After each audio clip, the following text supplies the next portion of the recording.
All right. Good afternoon, everyone. We are sorry the um, for the technical difficulty there, but we've got some of our attendees flowing in now.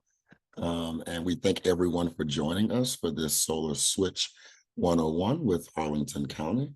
I'm going to get this PowerPoint up, and then I'm going to turn it over to our partner with Arlington County, Jenna Peabody. So give me 1 second here.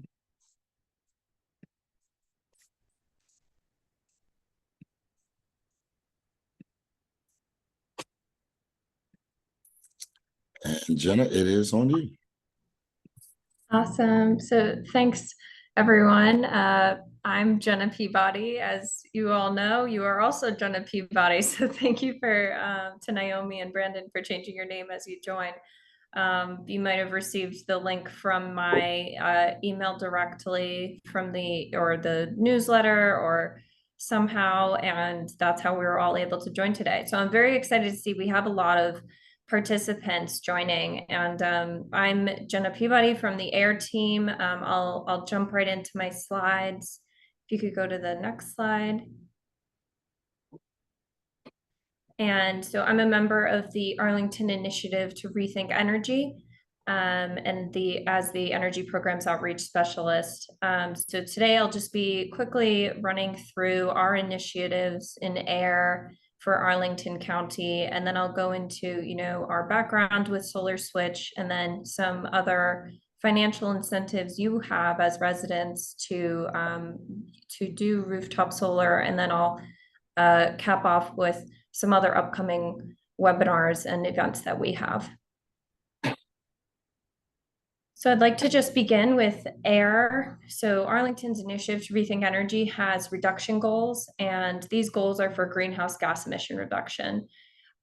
We'd like to reduce emissions from county government operations and also recognize businesses that join the county in reducing their emissions from activities. We also inform and encourage residents to reduce their own emissions, such as through this webinar. And we engage other localities and other jurisdictions to, in a broader effort, reduce their emissions.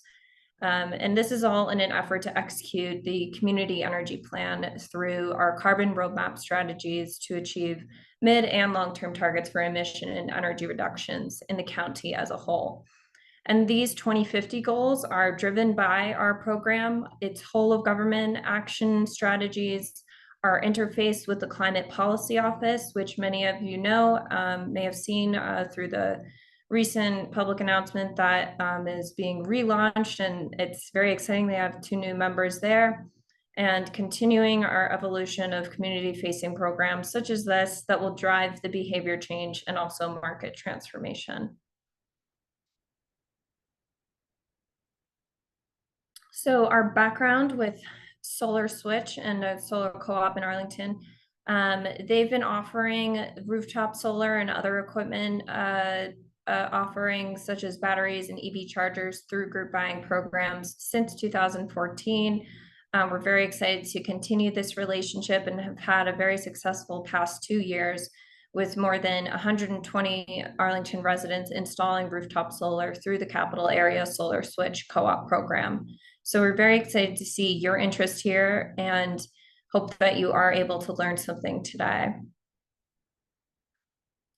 And if you need any more incentives to do so, there are the federal IRA financial incentives, which you can receive up to 30% of a federal tax credit for the purchase of new qualified rooftop solar, which includes the installation.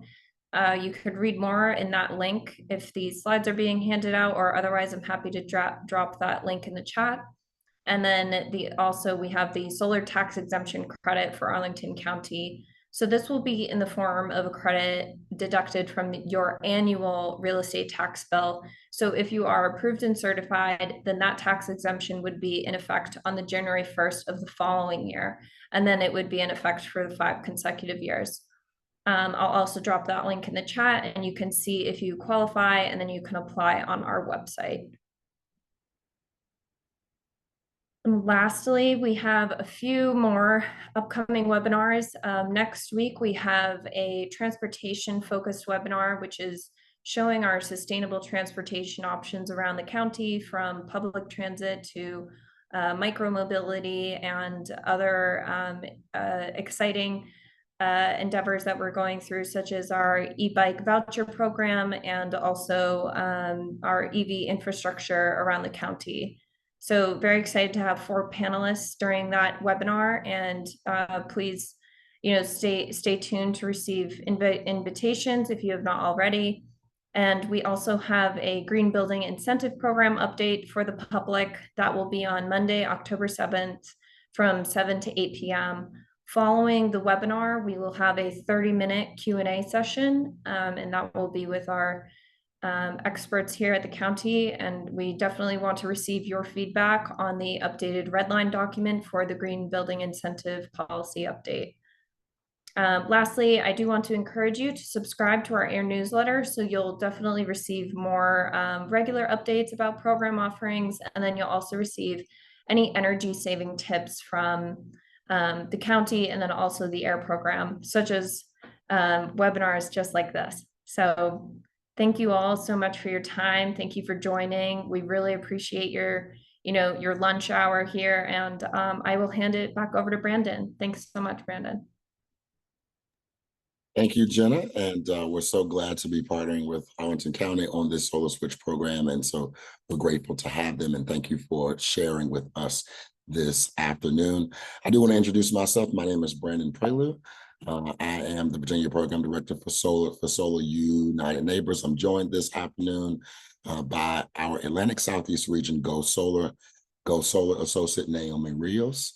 And so she'll be working the chat for us. So if you have any questions, I'm gonna go through the presentation, and then there'll be a Q&A period at the end.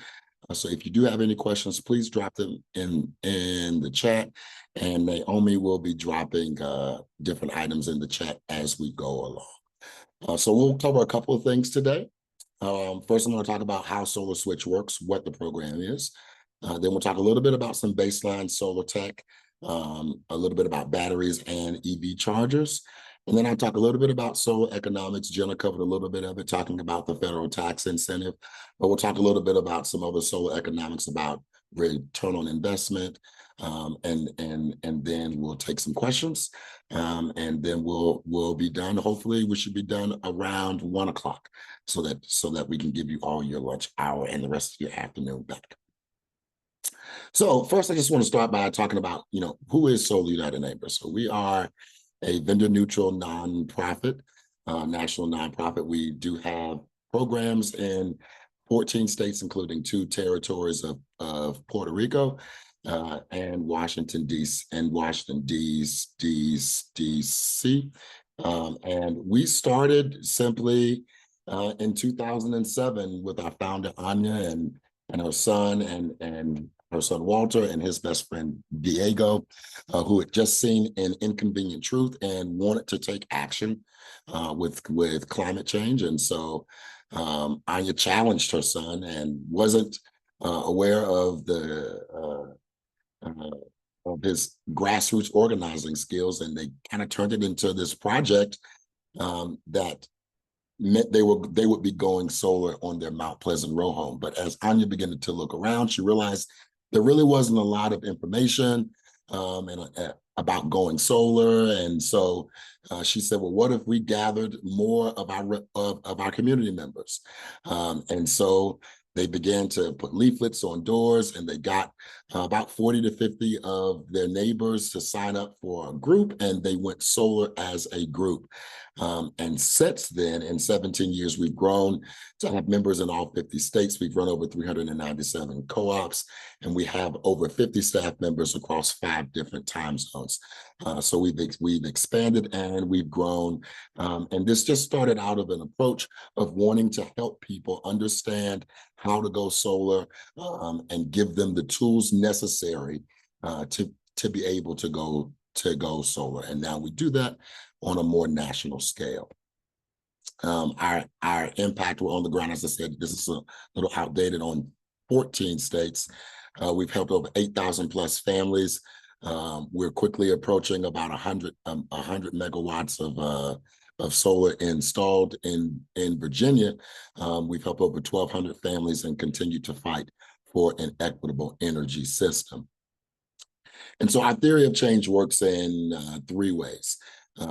We help people go solar, we join people together, and we fight for energy rights. And so helping people go solar, we do that through programs like Solar Switch, where we leverage a group buying initiative to help people go solar at a much discounted cost. We are installer and technology neutral, so we don't favor any particular installer. Our goal is to do whatever is best for the homeowner, for the consumer, or for the small business owner. In addition to helping people go solar, we also join people together. What we found in our experience is that those individuals who go solar also want to be connected to other solar owners. And so we provide resources such as our listserv and email lists and social events to help bring other advocates together and other solar owners together that they may share their experiences. And also this join together piece for us works because maybe you're not in a position to go solar now, but you want to be an advocate and you want to get involved in joining with other solar advocates. And so we provide a space for those folks to come together. And that segues into our third theory of change piece, which is fighting for energy rights. So we like to focus on practical policy that affects solar owners and prospective solar owners. Sun was very instrumental in the state of Virginia back in 2022 in passing homeowners legislation that made it more difficult for homeowners associations to block solar for solar consumers. We're currently engaging in some regulatory net metering challenges. And so what we found is that solar is a nonpartisan issue. Solar is a very big tent. And so we fight for those practical energy rights as a part of our theory of change. So let's talk a little bit about how Solar Switch works and what the Solar Switch program is. So what is Solar Switch? Solar Switch is a group buying program for solar PV and battery storage for homeowners and small businesses. It leverages bringing a large group of people together to get a lower cost. This saves consumers time and money by ensuring that the iChooser group that works with us has vetted installers that deliver a high quality product at a very great price.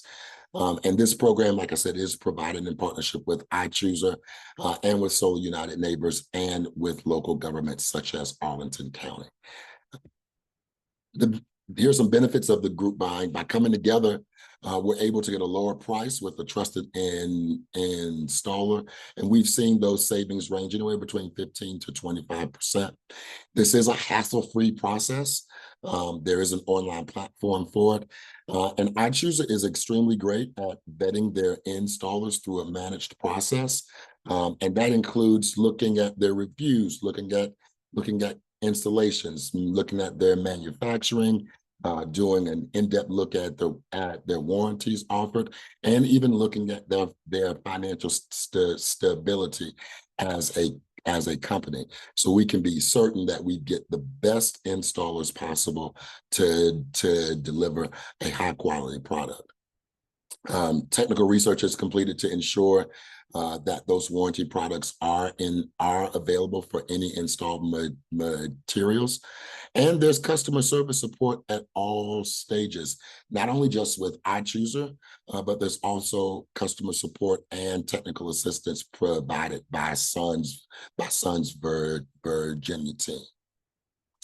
So why Solar Switch? Like I said, it's a voluntary buying group. You get the best value on installation. You also get the tools necessary to make an informed decision. And the good thing about being a part of a voluntary buying group, it helps connect with others for advocacy around solar.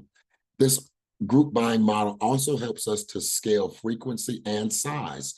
So using this solar switch model, we've been able to run 2 iterations of these programs over the course of the year, whereas with our traditional co-op model, we've sometimes only been able to run 1 because of capacity and because of the installer capacity.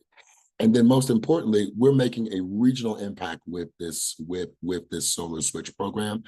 We recently just ran a spring campaign, and now we're in our fall campaign, and we're proud to be partnering not only with Arlington County, but also with Fairfax County, Montgomery County, DC Department of Energy, and we've just brought on Howard County, Maryland. So we're making a regional impact here with this solar switch program, and it allows us to reach more consumers and deploy solar on a much larger scale. So here are some of the current stats of our fall program. Here's where our current registration stand. Right now in Virginia, we are leading the way with 403 registrations to the program. Arlington County has 117. So we want to make sure we're posting this and sharing this to our network, that we may have friends and family or neighbors who may be interested in going solar. So make sure you share the links, have them to register for the program, and let's see if solar is a good option for them. So we're going to cover a little bit about how the program works. We'll look at the registration step, the personal recommendation, the decision, and then the installation or the solar switch. And so iChooser's website is very, very simple. They have through your registration process, the first thing they're going to start to ask you about is some of the profiles of your home, as far as like your roof, what your roof is made of. This will allow them to get a good idea of how to fashion a system for your home. And they'll ask you for some contact information, your name, your address, your email preferences. And as you'll see here to the side, they do have technical assistance available for you at a 1-888 number, 8 a.m. through 6 p.m. Monday through Friday Central Standard Time, as well as Sun's Virginia team available to you as well. So after you've completed the registration, you will get a personal offer. And you'll typically about 2 weeks after you've registered, an installer will reach out to you, and you'll get a personal offer from them. And it'll just be a recommendation as to what they recommend for a system for your home. And once you get that personal offer, then you'll have a period of time to make a decision or post a deposit. Now, iChooser does ask for a $150 deposit that is fully refundable throughout the entire process, if you would like to accept the personal offer. This allows iChooser to kind of weed out folks and see who's serious and get those consumers to installers to begin the process. Again, this is a completely fully refundable $150 deposit. If you decide to not move forward, you will get that deposit back. If you do move forward, that deposit is applied to the cost of the overall installation. And so after, just talk a little bit about the warranties. iChooser requires a standard set of warranties. So there'll be a product warranty on your panels for 25 years, and a minimum of 12 years on your inverter. Your workmanship warranty, which is going to cover anything that the installer does. So that's penetration of the roof, running of wires. There'll be a minimum of a 10-year warranty there.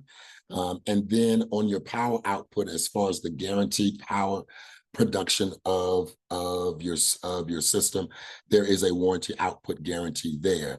And what to note about these warranties is that iChooser assures that they are at or above market standard. So you can be assured through this process, because I know some folks can get worried, well, if I'm buying a group campaign, does that mean I'm going to get a low quality of product? I choose Assures, and the installers that they choose through their reverse buying auction, that the types of warranties and the quality of the products will be at or above market standard. So it's just a little timeline for the for the program. The program did launch in September, and the auction occurred in August. And so this iteration will be done by November the 22nd. So registration closes and your decision deadline would be on November the 22nd. So if you register for the program, once you get that personal offer, you'll have until the 22nd of November to make that choice. And then the deposit deadline, if you accept the personal offer, the deadline to post that deposit is December the 6th. Once you've done that, then you'll be reached out to by an installer that will let you know what the timeline for your installation will be. So I would say you'd be looking about another 3 to 6 months, depending on the timeline of the installer, for your installation to be completed. So let's jump into a little bit of baseline solar tech. This is just to give you some solar is a very big ticket item. And so we want to give you some terminology and some background for what you can expect when you begin to get a proposal. Just going to check the chat here, make sure everything is cool. All right. All right. So today we're going to be talking about solar photovoltaic energy, which converts solar energy into electricity. There is thermal solar energy, but today we're going to be solely focused on solar PV. Oops. All right. And so there are a couple of pieces of the system components, and I'm just going to go through them briefly. So there are two photos here. To the right, you see a panel or a module, and it shows how that panel is constructed in the different pieces of it. And to the right, you see a solar array. So one panel, or more than one panel, is what makes up an actual array. And that solar array, or these panels, are measured in wattage. And so that's important to understand about the pricing of solar. Solar is not priced by the panel, it's priced by the actual watt, and we'll get into that in a few more slides. And here we are. So some important terminology here is to understand that a kilowatt is a system measured in kilowatts. Your kilowatt hours speaks to the electricity that's produced by that actual system. So the average size of a system is about 6 to 7 kilowatts. And the size of the system will be based on your site goals, based on your energy needs, based on your budget, and also based on what type of, how much of your energy that you would like to offset. So maybe you only want to put a system on your home that's going to offset 50% of your energy output, whereas you might want to put a system on your home that's going to cover 100% of your annual output. And so your panels are measured by the watt. So here in this diagram, we have a 3.6 kilowatt solar panel array using 300 watt panels. So each one of those panels is able to produce 300 watts. And that total wattage makes up the size of the system at 3.6 kilowatts. So in addition to the panels, you also have an inverter. Now, as you produce solar energy, that energy is produced in direct current, and then your inverter, which is a power conditioning device, is used to turn that into alternating current that can be used in your home. So you have 3 different types of technologies here. Your string inverter, which is going to be mostly used for ground mounts and commercial systems. That's where you'll see that at. What you see on most rooftop residential installs are going to be string inverters with DC optimizers or micro inverters. And what's important to understand about those two is that they have two different things that can help you as a consumer and with your system. Number one, it provides an online monitoring system. So it makes it very, very good for troubleshooting. So you can see what your system and what each panel is producing in live action. In addition to that, the DC optimizers and the micro inverters also help deal with shading. So if you have a poorly performing panel due to some shading or there may be something happening with it, it's able to isolate the production of that particular panel so that it does not bring the production of the overall system down. So that's the main thing to understand between the string inverters and DC optimizers and micro inverters and your traditional string inverter. So here, the next piece of system components talks about racking. And so here we kind of just see some installers that are up on the roof and they've got a racking system and they are applying some solar panels there. In Virginia, the most common type of roof is going to be an asphalt shingle roof that's shown here in this photo. And there's a racking system that is attached to that, and then the installers attach the panels to it. Or maybe you might not have an asphalt shingle roof. You might have what I call the wah-wah roof, or a standing seam metal roof, which doesn't require any penetration. That racking system attaches to the clamps on the roof, and then the panels are attached to that racking system. And so if you have an asphalt shingle roof or a standing seam metal roof, those are going to be good roofs to attach solar. If you have a slate roof, the only roof type that is generally either installers will not install on it or there is a significant upcharge for it is a slate roof. So if you do have a slate roof, please make sure you let your installer know, because they either may not install on a slate roof, or there may be a difference in pricing because of it. An added system components after you've dealt with the roof issue or dealing with the roof type and dealing with the racking system, then there's your electrical panel.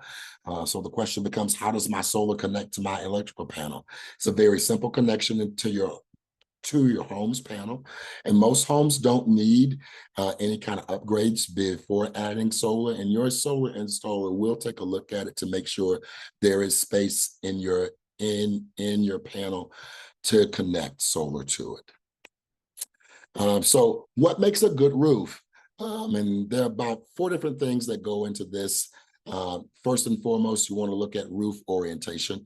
Because we are in the Northern Hemisphere, we want to be facing south as much as we can.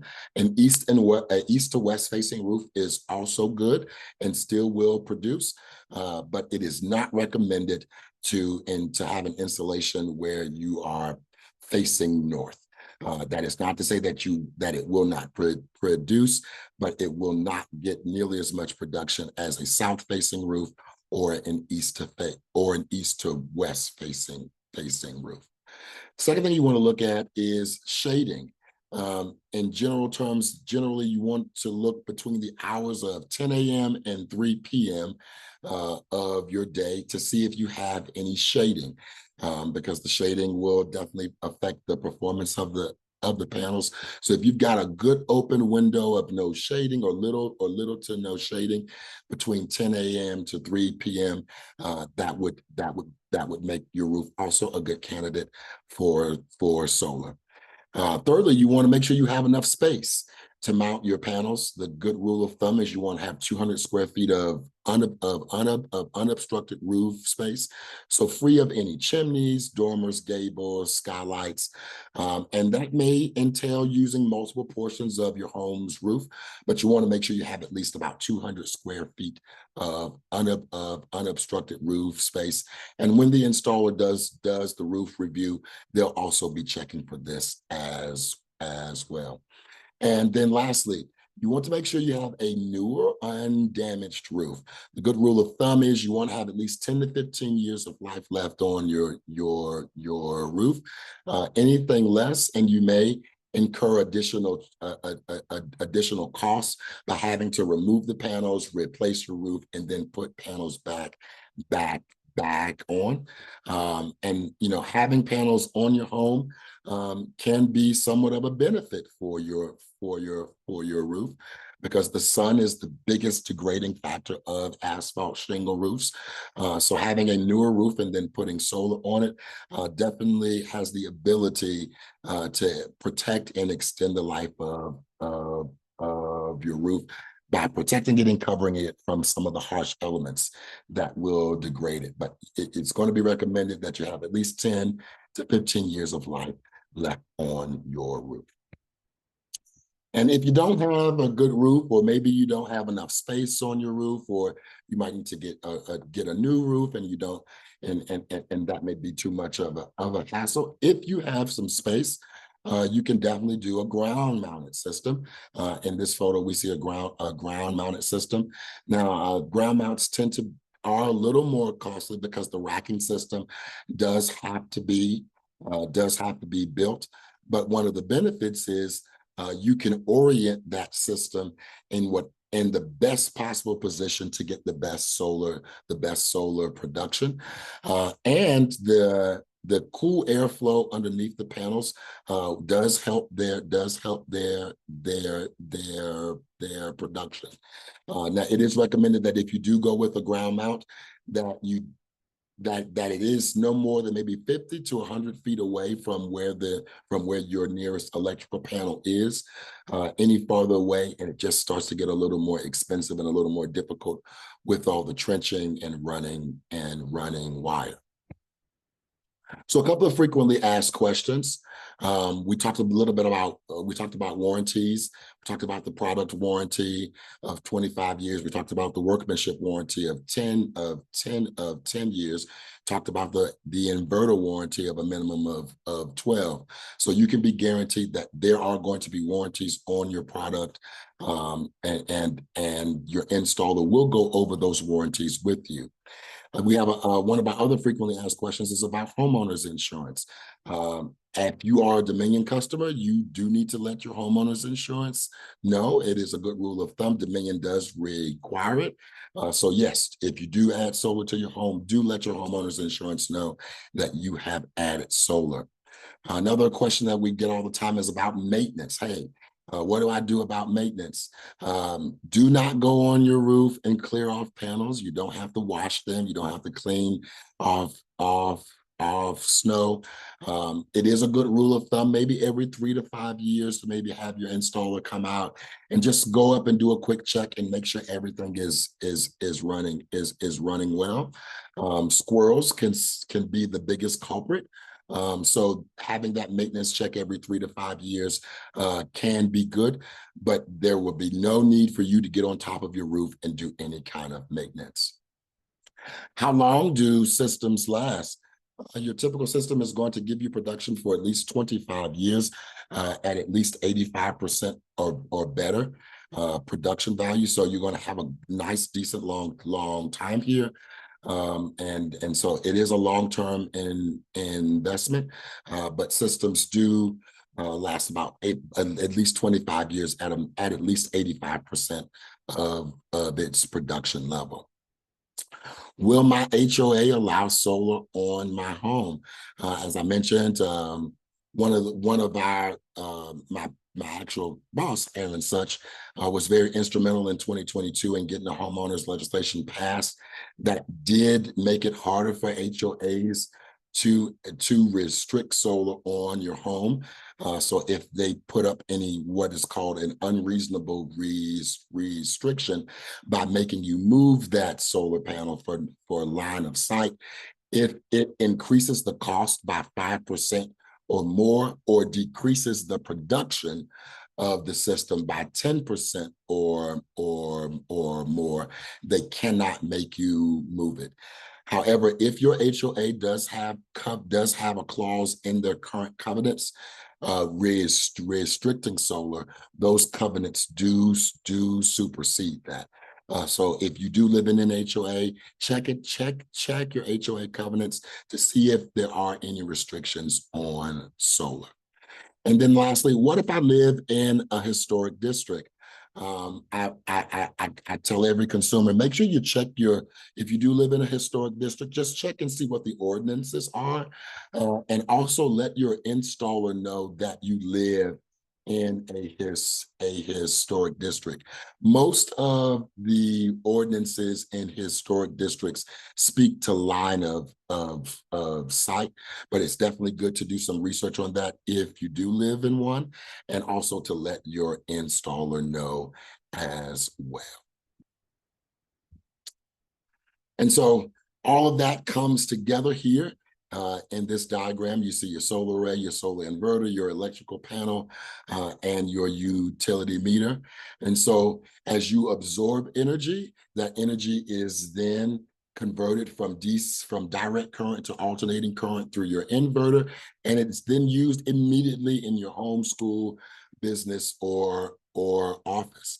And then the excess energy that you do not use through a bidirectional utility meter is then sent to the grid for you to be able to pull back in future times of need.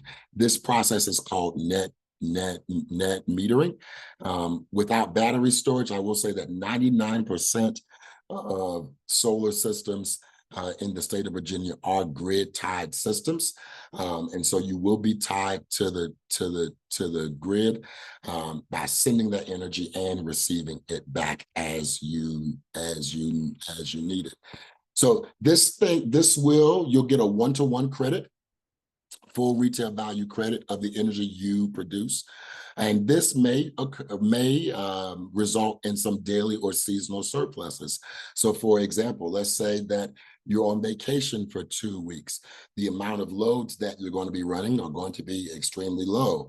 So as you produce energy, you're going to bank, or you're going to bank more surpluses that you can then draw back from once you begin to increase your energy consumption. Net metering is an annual billing cycle, and in that, it's not an annual billing cycle that's based on calendar year. It is based on when your system is interconnected. So for instance, if your system goes live and is interconnected in March, then your annual billing cycle will be from March to March. And as I said earlier, this will help offset a percentage of your annual usage. And this next slide just kind of breaks that down.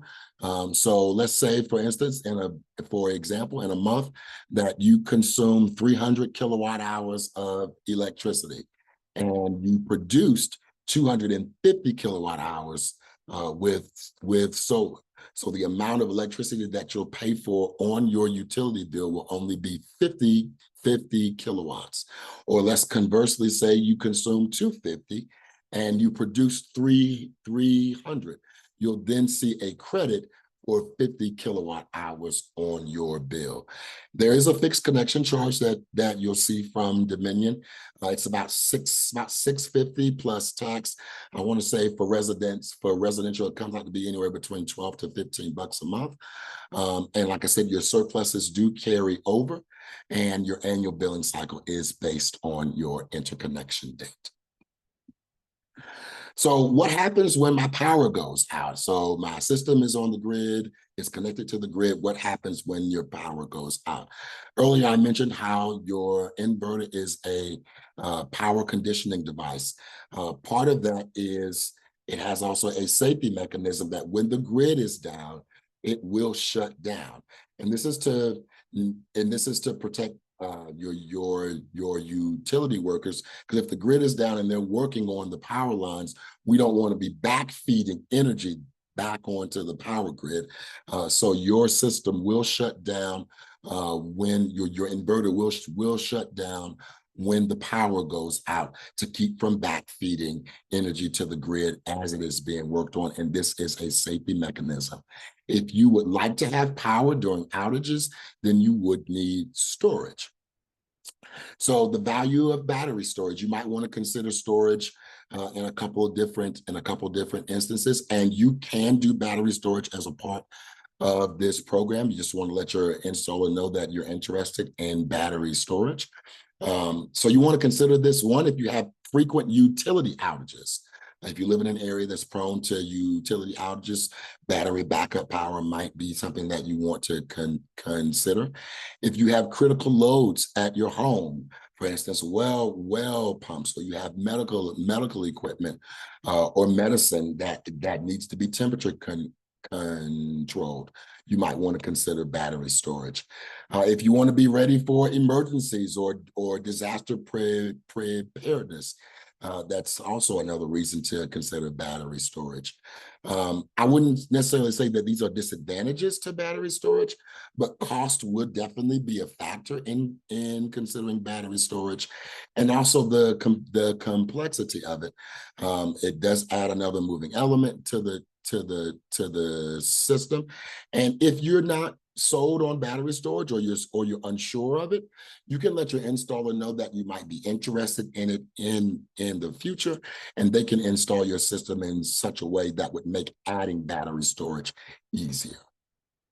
And we have at Sun a battery storage guide for our homeowners that walks you through everything that you would need to know to consider battery storage and to begin that pursuit of looking for battery storage.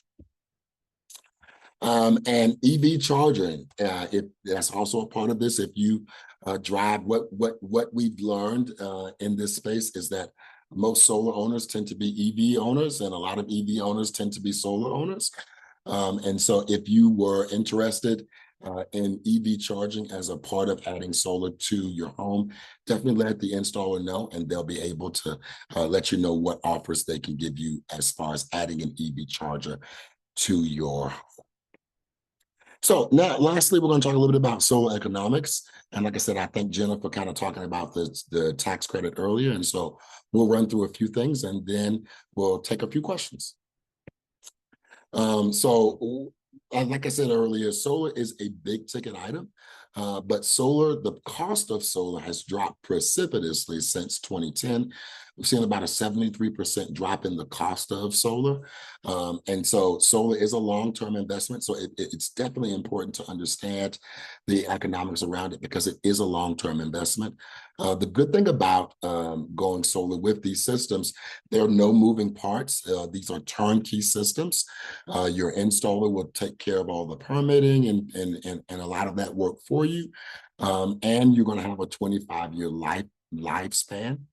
Also, one of the good things about solar economics and going solar is that you're able to hedge against rising utility rates. I had the opportunity to take my church solar in Norfolk, Virginia, and at the time that we went solar, almost about 4 years ago, the Dominion rate has increased about 3 to 4 cents. So in going solar, we're able to hedge against those rising utility rates. And it is expected that Dominion's cost or their rates are going to increase about 15% over the next decade. So if you're trying to hedge against those rising rates, that's another good piece of solar economics for going solar. In Virginia, the average return on investment on a solar system is about 9 to 13 years. So kind of looking at the cost of solar and kind of how the group buying model helps reduce those costs. In this group buying model, it helps reduce installers' soft costs. So a lot of the soft costs deals with customer engagement and getting leads. And so by leveraging the group buying model, we're able to eliminate a lot of those soft costs, and those savings are then passed on to the consumer to lower the price per watt for solar. So eliminating the soft costs is what allows money to be saved by consumers in these bulk purchasing campaigns. So this is just a little breakdown here of what the payback and of how solar is priced, what some of your revenue streams are, and looking at what the payback would be. So some important things to notice here. This is based off of two different size systems, a 4 and 8 kilowatt system. So the average price of solar in our group purchasing programs with Virginia Switch, with Solar Switch rather, it's been about $275 a watt. So for a 4 kilowatt system, that would come out to be about 11,000, and for an 8 kilowatt system, that would be 22,000. We talked about the 30% federal tax credit. This is available for homeowners who pay federal taxes. So you'll see the net cost there is about $7,700 with that tax credit, and $15,400 with the tax credit on an 8 kilowatt system. You are going to file for that tax credit in the year of which the install was completed. And so when we look below that, we start looking at some of the savings, or what some of the estimated savings are.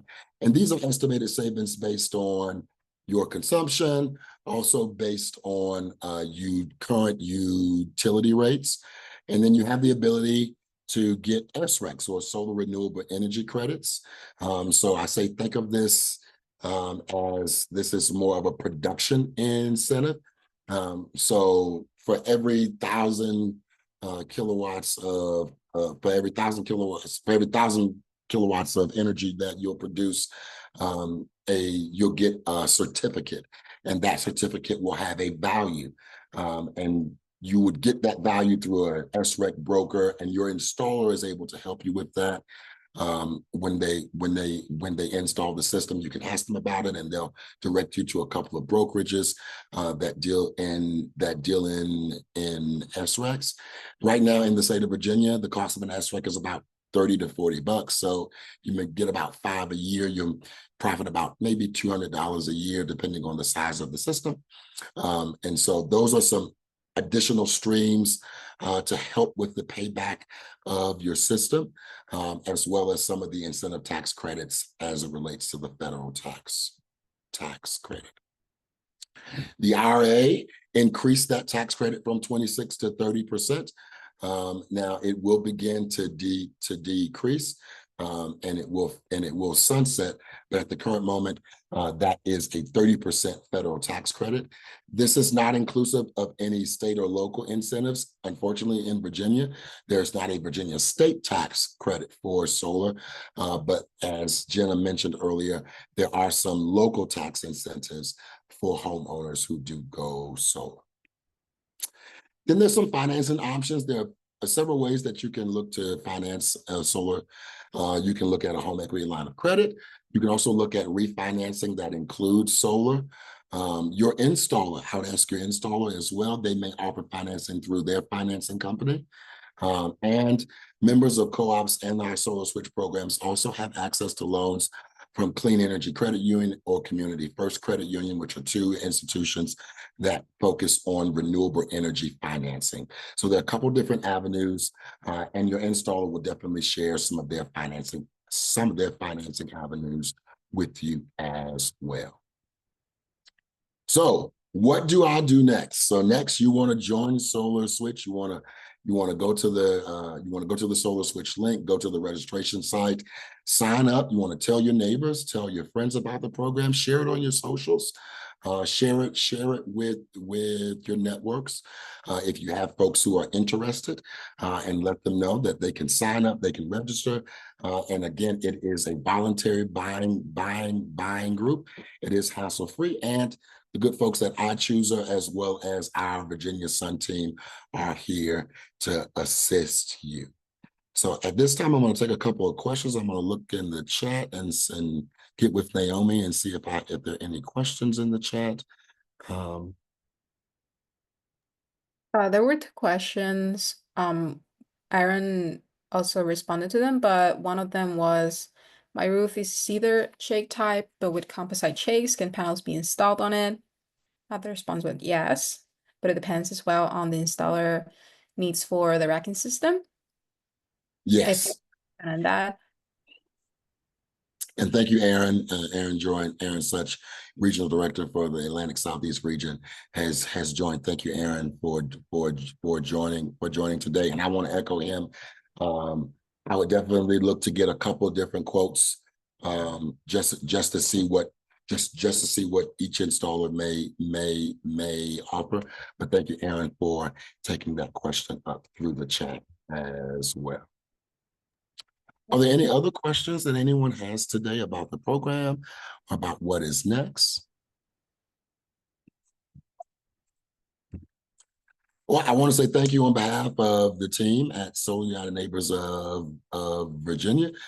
This presentation was recorded and it will be sent out to all of the registrants.